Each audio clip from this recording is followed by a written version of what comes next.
Attention famille, voici une fille qui a signé un pacte avec un vieillard pour être riche pendant 15 ans.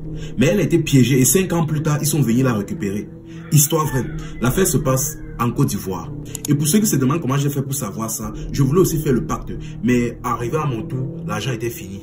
Enfin bref, voici la fille en question. Ici on va l'appeler Anita. Anita est née dans une famille assez modeste on va dire. Mais elle a pu se débrouiller et elle a pu lancer un petit commerce de vente de tissus. Des tissus traditionnels des Aoussa, je pense que vous connaissez déjà.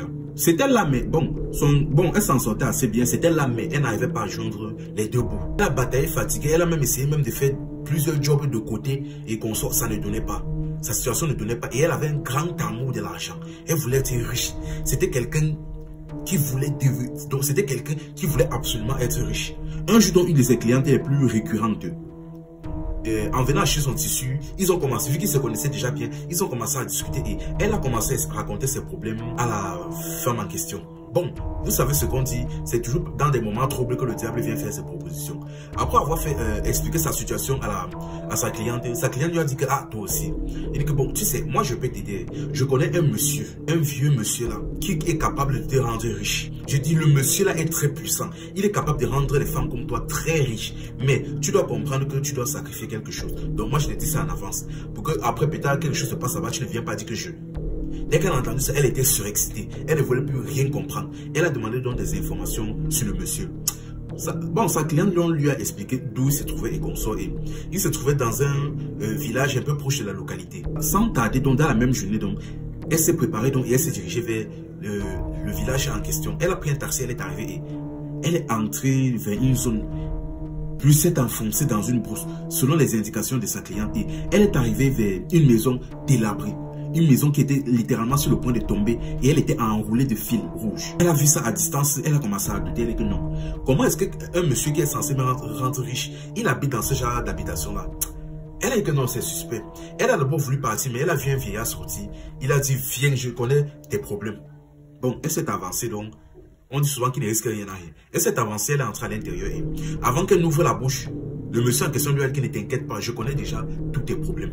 Et il lui a expliqué de A à Z son problème et la raison pour laquelle elle est là. Là, maintenant, elle a vu que l'affaire n'était pas un mensonge, que le monsieur vraiment a des pouvoirs mystiques. Il a dit, bon, je peux te rendre riche, très riche, pendant 15 ans, mais tu dois savoir qu'il y a des conditions. Elle a écouté attentivement. Il a dit, ne t'inquiète pas, je ne vais pas te demander de me donner quelque chose ou de sacrifier quelqu'un. Tu n'auras pas à faire ça. Il n'y a pas de problème. La seule chose dont j'ai besoin, c'est une mèche de tes cheveux et une goutte de ton sang. Dès qu'elle a compris ça, elle a vu facile comme ça. Elle était contente. Elle a dit qu'il n'y a pas de problème. Chose dit, chose faite. Elle a donné une mèche de ses cheveux et une goutte de son sang.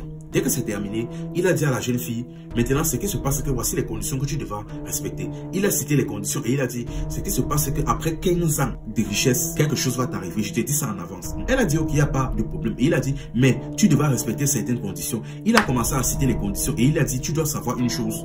Si tu ne respectes pas une des conditions là, je ne veux pas te voir venir me voir pour me raconter ta vie. Elle a dit qu'elle a compris, il n'y a aucun problème. Elle est donc partie et à peine être rentrée quelques jours plus tard, elle a rencontré un monsieur.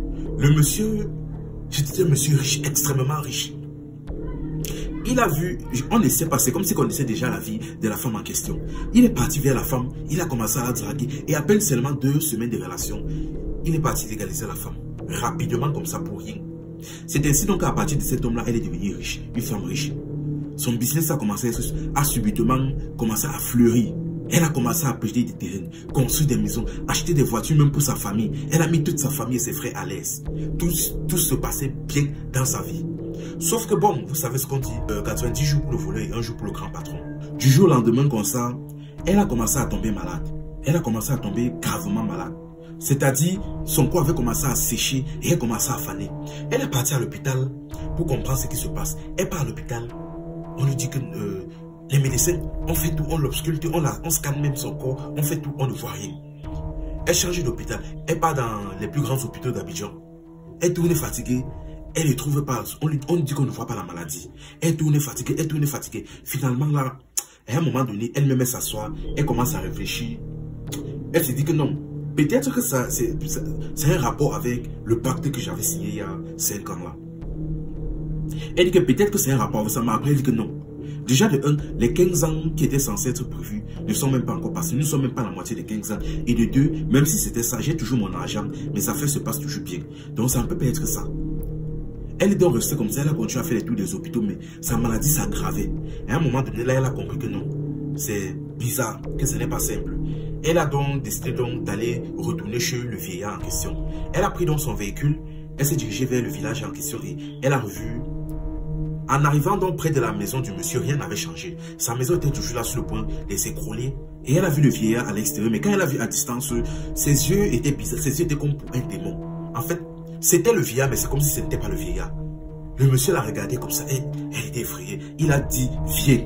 Dès qu'elle s'est approchée, il a regardé droit dans les yeux, il a dit, je sais d'ailleurs pourquoi tu es là.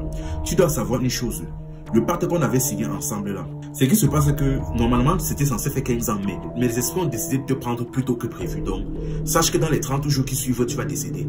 Elle s'est assise comme ça. Elle a dit, hey, mais c'était 15 ans, non? Pourquoi? Elle a voulu discuter, le vieillard entrait dans sa case. Elle s'est levée pour le suivre, mais en entrant, elle a vu personne. Le vieillard avait disparu. Elle est rentrée chez elle. Finalement, elle est partie expliquer toute la situation à sa famille. Après avoir expliqué la situation à sa famille, stressés, ils ont commencé à faire les tours. En réfléchissant et en cherchant quoi faire, ils ont commencé à voir les tradis praticiens. Ils ont commencé à tourner à gauche, à droite. Mais vu qu'il ne restait que moins de 30 jours, le temps passait, ils ne voyaient pas de solution. Et c'est ainsi donc que le moment venu, donc, elle est décédée. C'est-à-dire, au lieu d'aller à l'église, ils sont partis faire le tour des tradis praticiens et conso. Elle est décédée. Franchement, la famille, surtout nos petits soeurs, la vie facile ne paye pas. La vie facile ne paye pas. Apprenez le contentement. Apprenez le contentement. C'est-à-dire le peu que tu as, contente-toi de ça. Si tu en veux plus, c'est Dieu qui t'en demande encore à Dieu. Ne pas partir signer des pactes pour être riche ou partir intégrer des sectes pour devenir millionnaire ou je ne sais quoi, ça ne va jamais vous aider. Et généralement, même dans ce genre de pacte-là, ils vous donnent toujours une date. Généralement, ils ne respectent pas parce qu'ils savent déjà que avant que le délai n'arrive, ils savent déjà que vous allez commencer souvent à chercher des solutions pour sortir dans ça. Dans ce cas, ils anticipent, ils vous prennent plus tôt. Elle n'a même pas fait la moitié du temps normalement du temps imparti. Mais ils sont venus la récupérer comme ça, pour rien. Ah, franchement, la famille, comme je dis toujours, si vous voulez quelque chose, demandez à Dieu.